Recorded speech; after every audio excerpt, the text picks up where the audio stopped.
G'day, I'm Mick, the DM breakdowns are back and it's looking like a long one. If you don't think you can handle 40 odd minutes, and I don't blame you, you can skip to the spoiler-free conclusion. There's a link in the pinned comment. Otherwise, go get a coffee or whatever your poison and let's crack into it. Now, if you're new to the channel, DM Breakdowns is where we walk through a stream session of D&D start to end from a DM's perspective and hopefully learn a thing or two along the way. And for the first breakdown back, I couldn't resist digging into the Gates of Zadash. Previously, we've looked at running a first session in an ongoing campaign and running a low-level mystery gone wrong, whereas this session doesn't have one defining theme for us to focus on. Instead, it exemplifies a number of smaller techniques that can really elevate your DMing with very little effort. As this episode aired a while ago, I'll give you all a quick reminder of where we are. Oh, and obviously, spoiler alert.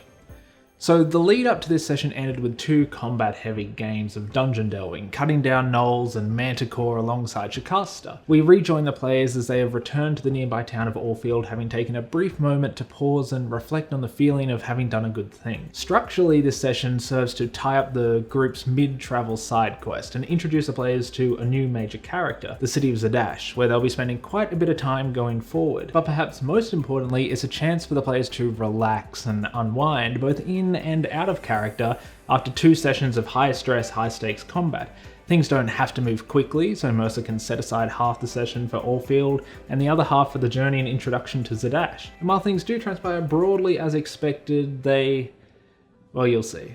We begin with the recap. It's around 400 words, which as usual acts as an opportunity to course correct the player's direction and interpretation of the past session. Mercer starts by reasserting the player's greater goal beyond the past two sessions. You've been travelling northward towards the city of Zadash, passing the city of Orfield, reminding them that now this side quest is complete, that Zadash was their greater intention. He then recounts the journey through the dungeon, but words it carefully so as to diminish the importance of these side villains, thereby dispel much of the incentive for the players to investigate the conspiracies some of them were coming up with, describing the players' motivation for hunting the gnolls as merely wreaking proper vengeance, retelling the questions they'd been asking themselves as where the gnolls were rather than why the gnolls were attacking, explaining away the strange ritual they'd witnessed as simply the priest of these gnollish creatures had been using members of the town to help feed a mother manticore, omitting any mention of the party's prior concerns of what was making the gnolls ravenous, if there was any connection with the devil toads attack, and who or what, if anything, was really behind all this. He's retelling events without any of those details or questions, rewriting the player's priorities and flagging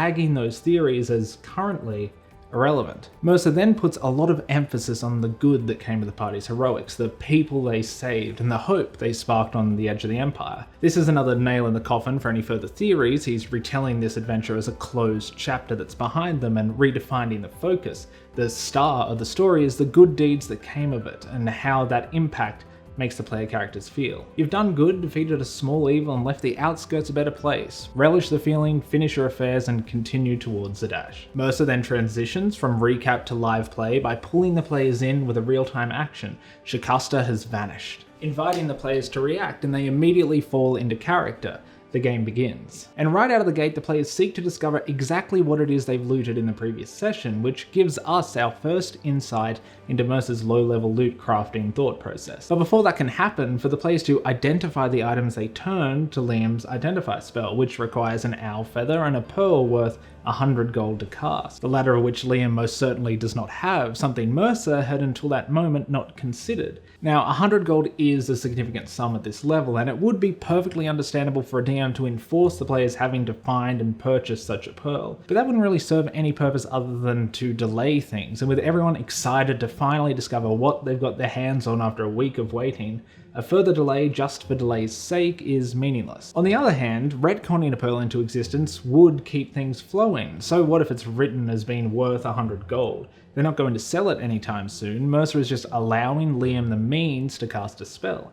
Its monetary value isn't relevant. And Laura and Sam offer up the perfect out. Do one of the rings they've stolen have a pearl on them? The players want the pearl, Mercer wants the players to have the pearl. This is the solution on a platter. Of course one of the rings has a pearl. The first piece of loot they inspect are the goggles that Marisha already discovered grants dark vision. However, unlike the Goggles of Night in the Dungeon Master's Guide, these ones don't seem to have any effect for characters that already have dark vision. So why remove that, and why has Mercer given the party this piece of loot in the first place? There are 2 characters in the party without dark vision, and this creates a problem for the party to solve whenever they're fighting in darkness. Without light, those 2 characters are at a huge disadvantage. The go-to solution thus far has been for Liam to spend his action on his first turn casting the Dancing Lights cantrip to illuminate the battlefield as best he can, and then on subsequent turns reposition the lights as necessary with his bonus action. This is a really nice solution, and Liam has been trying to use these lights tactically to predict and to some extent choreograph the fight, drawing paths for Marisha's character to take advantage of. However, due to how combat works in D&D, if Marisha rolls a higher initiative than Liam, her first turn will be in total darkness, and having to wait for Liam to act can often result in her wasting part or all of her first turn. Not to mention that Dancing Lights is a concentration spell, and Marisha's character being melee focused means she's in the thick of it, and if concentration is broken, she becomes blind,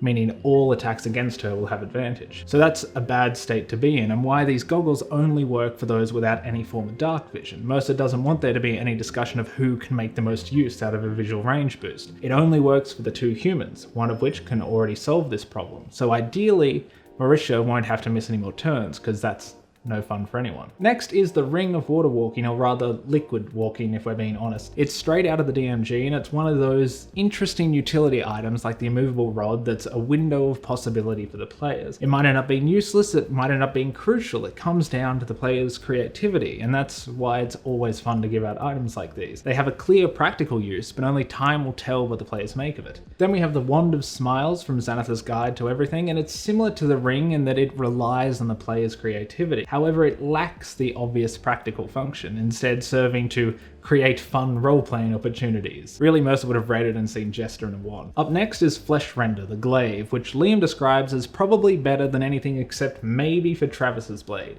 which garners a quick frown from Mercer, who then glances at Travis a couple of times. What is it intended to be? It's a straight up damage upgrade for either Travis or maybe Ashley, but Ashley's not here, and Travis isn't one to take an upgrade purely for the stats if he doesn't like the aesthetic. And he doesn't seem too keen on the idea of swinging a glaive, so the party makes plans to sell it.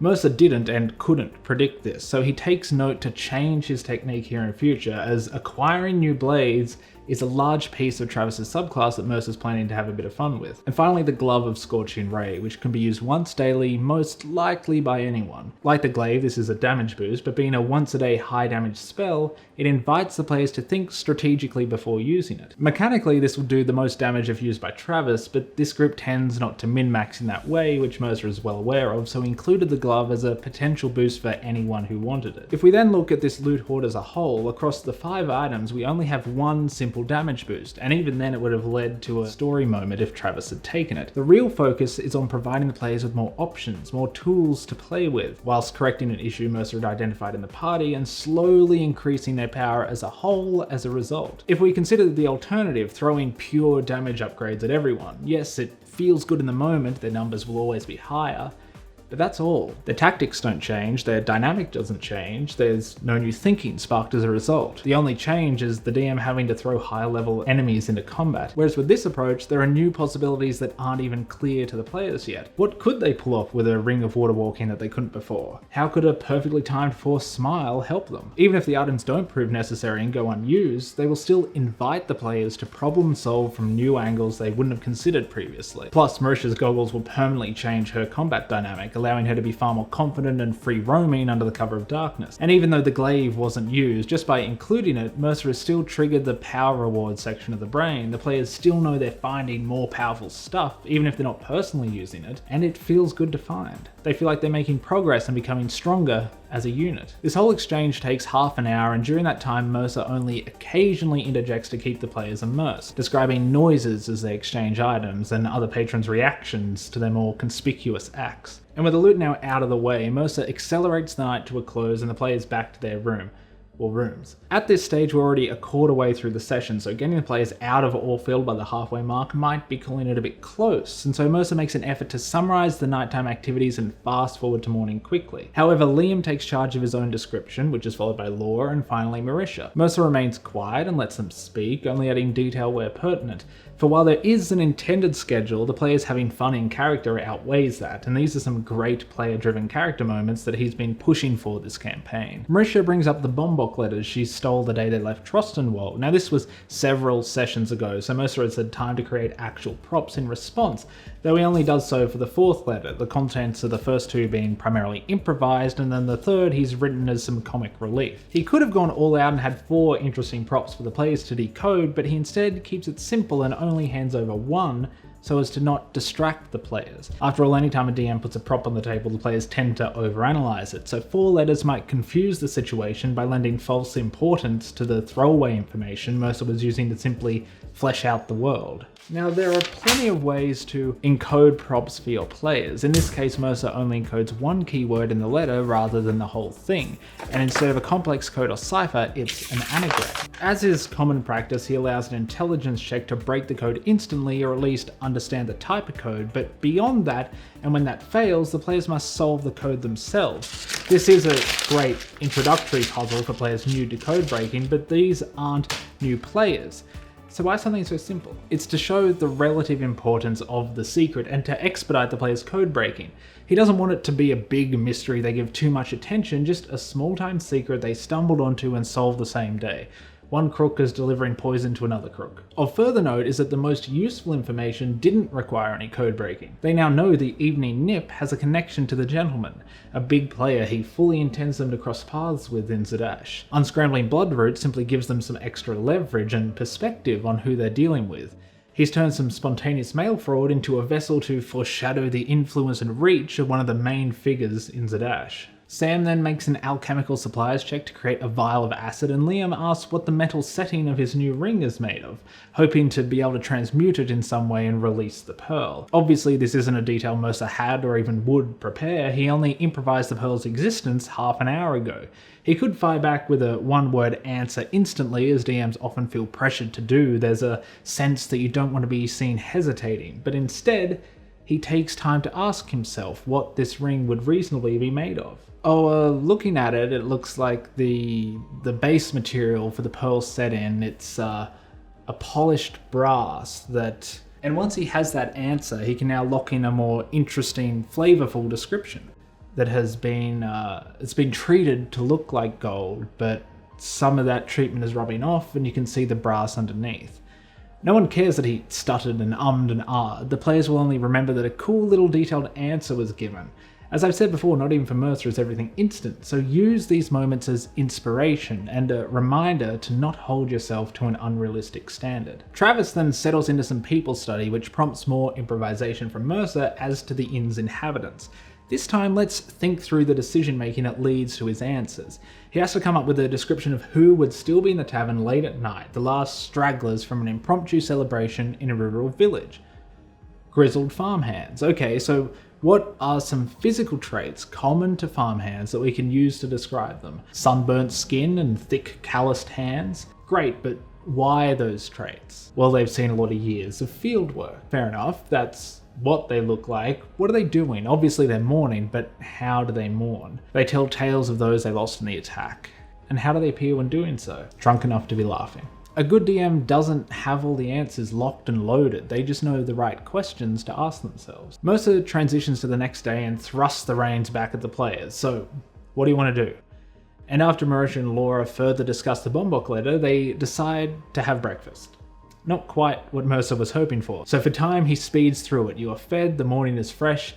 What would you like to do? Restating his initial push. Travis brings up the Knoll bounty and Mercer fast travels them to Bryce's location, described as a small but functional shack of stone and dried wood, where Bryce hurriedly greets them in comfortable ceremonial robes of the Crown's Guards maroon and gold, and scoots the players along to their desk, immediately getting down to business. Once the gold is counted, Bryce needs a group name for their ledgers. A team name is one of those iconic things people always think of when talking about D&D, but often, if left to their own devices, players will put off naming their team and suddenly you're a year in with no name for your table. So by having a crossroad event, or rather a checkpoint moment in-game where the players have to give a team name to continue, the DM can strong-arm the players into making a decision. Mercer very kindly actually posed this question at the end of the previous session and gave them a week to think about it before requiring a final verdict, though it does seem they still came up with it in the moment. With the Mighty Nine in the books, Bryce immediately raises the question of whether or not the group will stay in town any longer. By opening this for discussion, Mercer intends to preemptively verify there's nothing else here for the party to do, and even give them another nudge towards Zadash in the form of more information about the area. Just a little though. Before they can be quizzed too far, Bryce rushes the players to the nearby stables where the party has been rewarded with a new cart hitched to their horse. Another nudge. It's time to go. Liam asks for clarification on an NPC name, Dumus, and the players fall out of character and end up distractedly discussing their school teachers. As usual, falling out of character isn't a massive problem if you don't make a habit of it, so Mercer waits for a natural break in the conversation and recaptures their attention with an action. The characters are loading gear onto the cart, and then pulls them right back into the game by having the newly arrived Starosta engage them in conversation. Laura manipulates this worldly gnome by leveraging some of her backstory, and the players press this point to learn more of her character. Travis succeeds a history check to recognize the name of her mother, the Ruby of the Sea, and over the next almost 10 minutes, Laura shares quite a bit of her backstory. This is, of course, Laura's to share, however, in a campaign full of player secrets, it's easy for a player to get on a roll of giving away information and come to regret it later. So Mercer carefully monitors this conversation for a point at which Laura might disclose a little more than she should. And when the name of her father is requested, Mercer intervenes before she can even begin to answer with, once again, the arrival and conversation of an NPC. We're very near the halfway mark, and Mercer doesn't want the conversation to fall back onto Laura's past once this NPC exits stage left, so he asserts control of the conversation and concludes it by describing movement.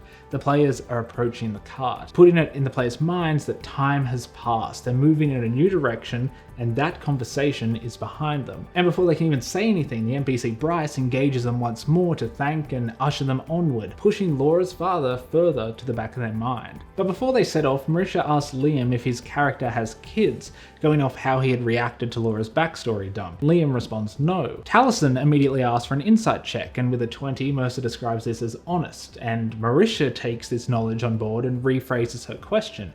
Did you have kids? Once again, Liam responds no, and this time it's Marisha who requests an insight check. With a 14, it's Mercer's go-to hard to read, but seems forthright. PvP insight checks are rarely advisable, and Mercer changes his ruling on how they work because of interactions like this that keep popping up this campaign. One problem is they're often treated as a lie detector, where if you roll high, the response is probably accurate. If you roll low, the opposite of the response is probably accurate. They're also easy to metagame, have everyone roll an insight, or use someone else's knowledge gained through insight despite your own character having no knowledge. And then there's the point that if you're role-playing your character, then you are conveying the truth or untruth of a statement. You are conveying how good of a lie your character is, especially with Critical Role, as these are all actors, and we have seen some very obvious lies put forth in earlier sessions where players ask for an insight check and the player lying responds, "Why do you even need an insight check? I'm obviously lying." Insight rolls are, after all, designed for NPCs, or players you've just met where you haven't had a chance to learn their ins and outs and instead want to rely on a die roll. That being said, there are DMs who run with PvP insight, and there are times where it may make more sense to have your character's judgment through dice override your own, but as we see here, the almost accusatory nature of shouting insight check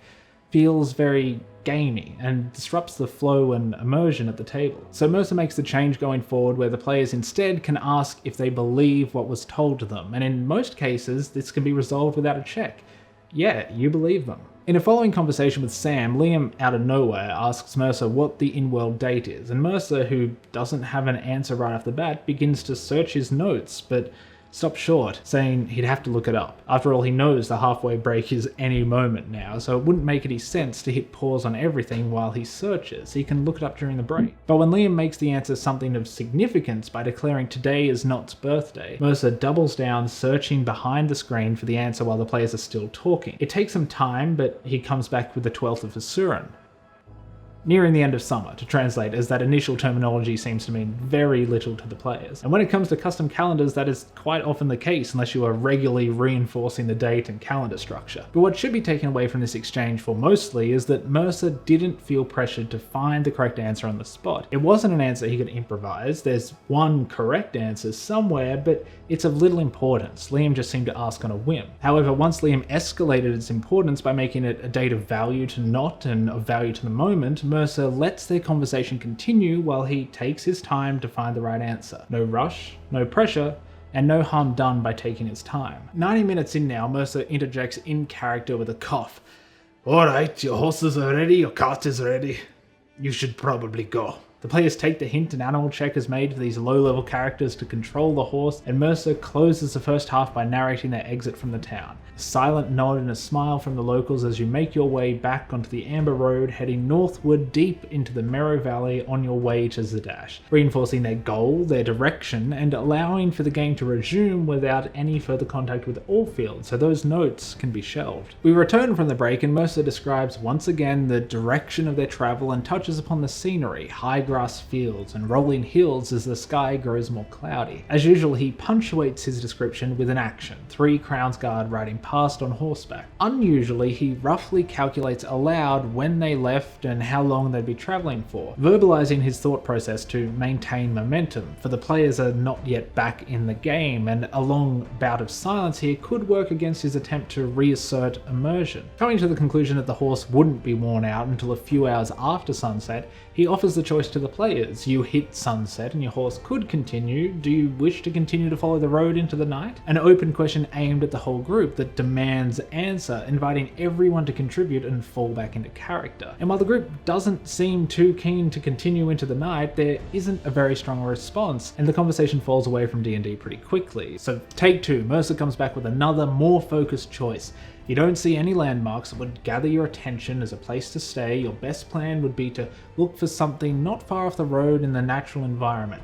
Who is helming that expedition? And those who respond must immediately make a roll of investigation. This works like a charm, and we're definitely back in the game. They find a commonly used campsite and Mercer speeds through the usual tasks. You gather yourself around, build a small fire, you all bed down for the evening. Who is taking first watch? The watchers all roll poorly, but nevertheless come to consciousness intact and fine, and Mercer asks who is keeping watch during the day's journey. When running long journeys for days or weeks of travel, it can get quite monotonous for everyone at the table to go through the same series of events each day. Wake up, who's on watch, describe the journey, okay, search for a camp, go to sleep, who's on watch, wake up, and repeat. Mercer breaks this up by, well, one, he runs through it very quickly and skips re-describing details such as heaving things back onto the cart or having an animal check to get going again, and instead he focuses on something different along the way each day, such as a cushioned cart passing them by and the out-of-place individuals aboard, something that will pique the player's interest whilst building out the world before continuing to speed through the rest of the travel cycle. At the next campsite, Mercer has an ambush planned. Is first on watch and rolls a 6, which is too low to notice anything, really. So rather than just describing what Taliesin does notice, Mercer says aloud, "You don't hear the snapping of twigs because it's subtle enough." He describes what they don't notice, which is a fantastic way to build suspense. There's no harm in the players having this knowledge in this circumstance, as the ambush is about to be sprung, so it's too late for them to do anything with that information. And it's a far more effective description to set the mood than skipping straight to Liam's alarm spell pinging or feeling a blade in your side. With a subtle snapping of twigs, you as the player can feel something sneaking up on you. You get that chill climbing the back of your neck. You're acutely aware of what's about to happen and you're helpless to stop it. As everyone is awakened by Liam's warning, Mercer over-describes the scene around them. 9 figures who all look humanoid with some variation of height and varying degrees of patchwork hides and leathers scrabbled together to try and form some sort of defense. Their faces are covered with hoods, though the colours are only consistent insofar as they're not consistent, and they hold a mix of crossbows and short swords, threatening but not rearing to leap. Remember, this session comes after 2 full sessions of near non-stop action, so Mercer isn't looking to throw another tooth and nail fight at the players, and this description is designed to communicate that fact to the players. They're not terribly well organised, their armour can barely be given that title, and they seem more comfortable with threats than violence. All clear signs that this encounter can probably be solved socially, but if initiative is rolled, it's not going to be much of a fight. The leader speaks up. Alright, no big moves, no trouble wanted. Get your friends up, place your valuables onto that cart for us we have hitched over there, and we'll leave you with your life. Further reinforcing what the description set up. But before Mercer even finishes getting that line out, Liam says he casts Friends on the head bandit. Friends, if you're unfamiliar with the spell, grants advantage on charisma checks against the target for 60 seconds. After 60 seconds, that target becomes hostile and seeks retribution, straight up attacking if they're prone to violence. So this low-risk combat optional encounter is about to have a 60-second fuse lit right out the gate, and you can see Mercer's surprise at this. He quickly recovers by asking for a sleight of hand check.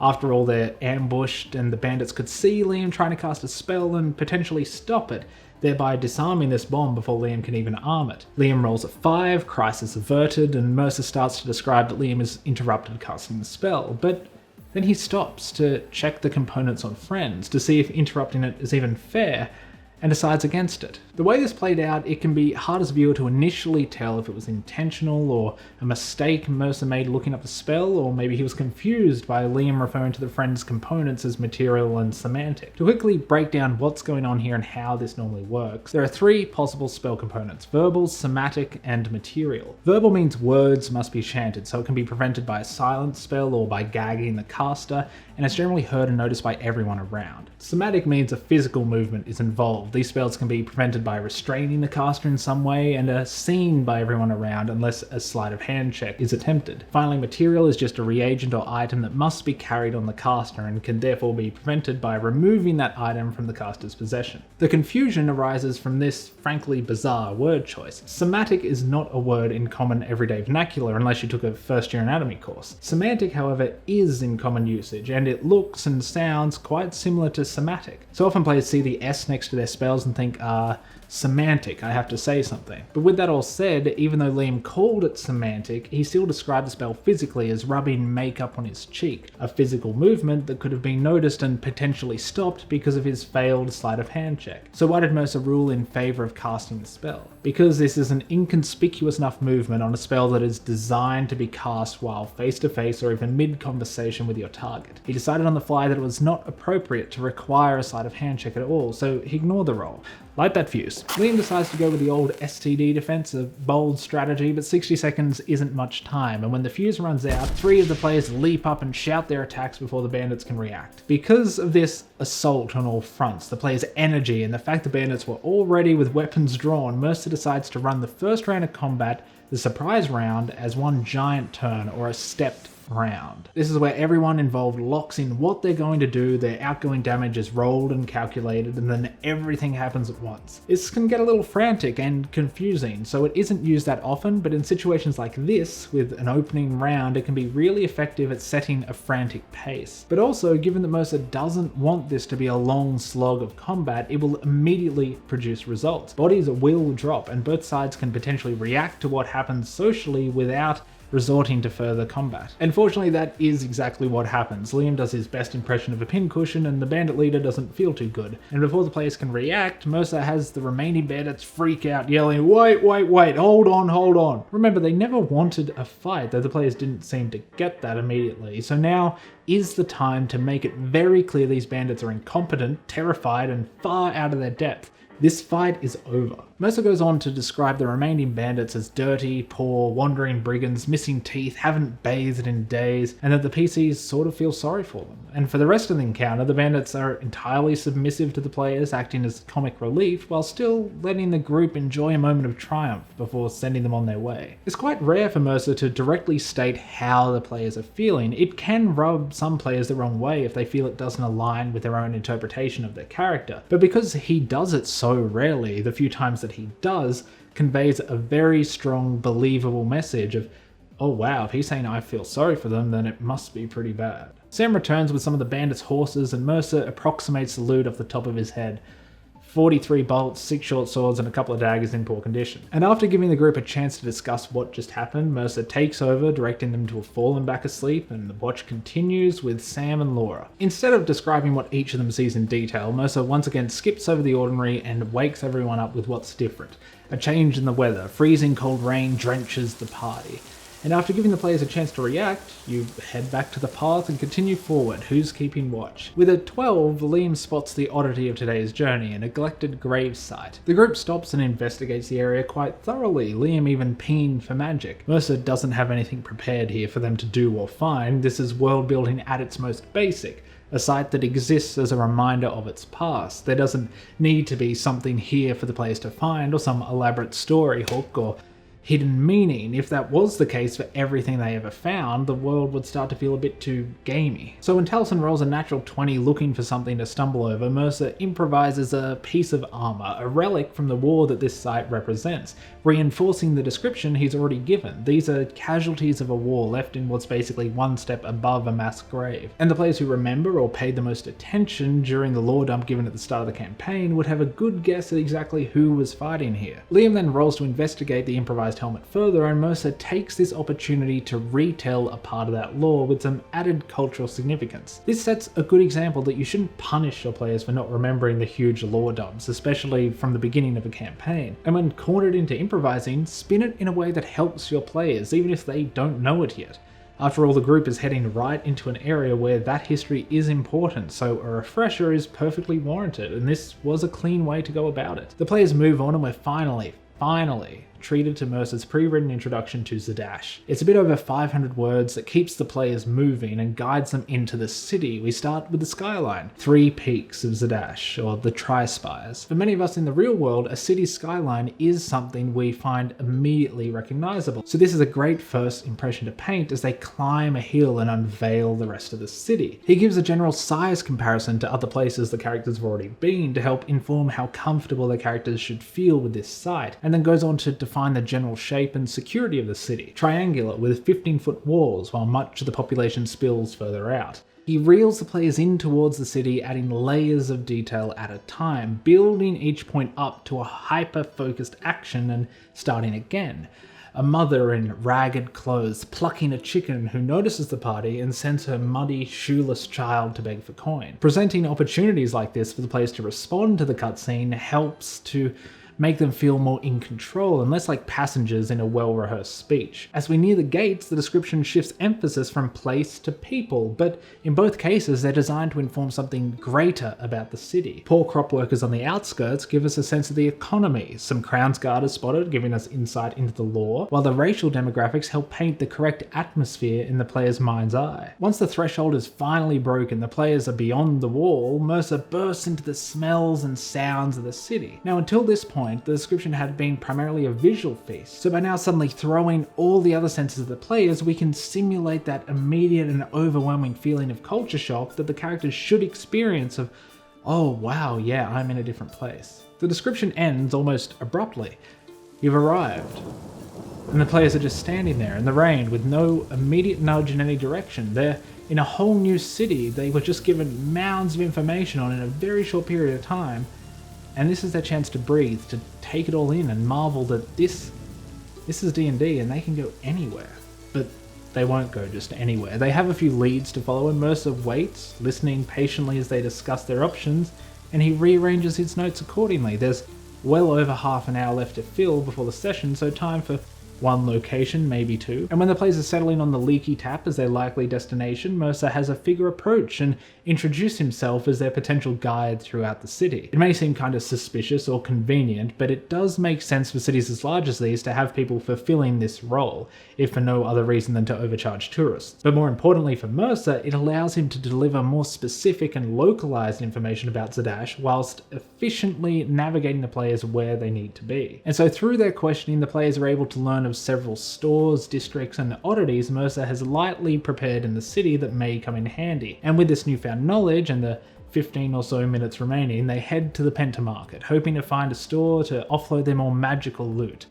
The Invulnerable Vagrant. The store is covered in green and gold velvet that remains untouched by the rain, and upon entering, the characters see candles flickering magically, levitating, and they feel a noticeable warmth. This communicates quite effortlessly that this is a calm, comfortable, peaceful place. Even the items on display add to this feeling. The sole weapon mentioned is presented on velvet and gorgeously jeweled, aspects softening the harshness normally associated with metalwork. There are 3 figures, 2 facing away, telling the players which one to focus on, and he is described as large, 7 foot tall, humanoid, short, bushy, curly brown hair, covered in very, very fine greyish brown fur, with a wide bull's nose across a human's face. The chin is square, posture hunched, and a big smile on his face. Liam is told to make a nature check to correctly identify this as a furbolg, which gives Mercer a chance to exposit some furbolg lore, a helpful technique when running into new NPC races to establish their position and renown in your world. Now, when trying to come up with a memorable character or just any character, it's quite common to feel you have to push their personality out there to the nth degree. Maybe give them a crazy accent. But often, the best characters are those who take what you would expect and twist it just a little. The stereotype for a large humanoid character, especially one with animal-like attributes, is quite extreme to begin with. They're slow, dumb, with a deep, loud, monotone voice, and either quick to anger or really nice. But in either case, you don't want to make them mad, and in the same way you could say they wear their emotions on their sleeves. So what did Mercer do to make Pumat? He kept the slowness, he kept one of the standard personalities, but he made him intelligent. And rather than basing the character's voice on accent first, it's based on a character trait, being that Pumat is exceptionally polite. Admittedly not something that would work to its fullest effect with a booming, gravelling tone, so he's soft, gentle, and respectful, with a dollop of Canadian for good measure. But how this trait affects his word choice is what really stands out, using longer terms than necessary, using much longer sentences than necessary, and constantly, respectfully, adding in overly polite phrases. Notice he's still a little monotone, still a little deep, so it's still within the realm of what we would expect and can accept as believable. As far as emotions on the sleeve, he, or at least his simulacrums, seem to be a little restrained. They still feel emotions and portray them, but they don't overexpress, resulting in a continuous, exceptionally polite, adverb-heavy businessman. With those traits in mind, let's look back at that description, get rid of the points that could describe any furbolg. Okay, the coloration is very earthy and neutral, which is to be expected of a furbolg, but his hair, bushy and curly, that's a very soft image, very likeable, approachable hairstyle.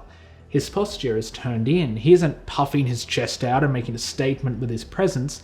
It's almost conceited. And a big smile, a point Mercer specifically kept for last to hang in the players' minds. Everything here is weighted to make the players trust and immediately like this character. There's nothing remotely confrontational, and half the players are already smiling in response to this character before he utters a word. Of course, when he does speak, the reaction is immediate, but once again, it's not because of Mercer's brilliant voice work alone, or even the somewhat dopey accent. It's because of what is informing that accent. His gentleness and sincerity in stark contrast of what we expect of his frame, and his unfazing professionalism in the face of whatever silliness the party or his simulacrum situation creates. He is an unmovable, unbreakable delight, which in itself is hilarious. A subtle but extremely powerful part of embodying an NPC that's exemplified by Pumat is that Mercer does embody him. Ignore the voice, ignore what is said, watch a clip of Pumat with the audio muted. Notice how Mercer's movements change, his posture, his resting face.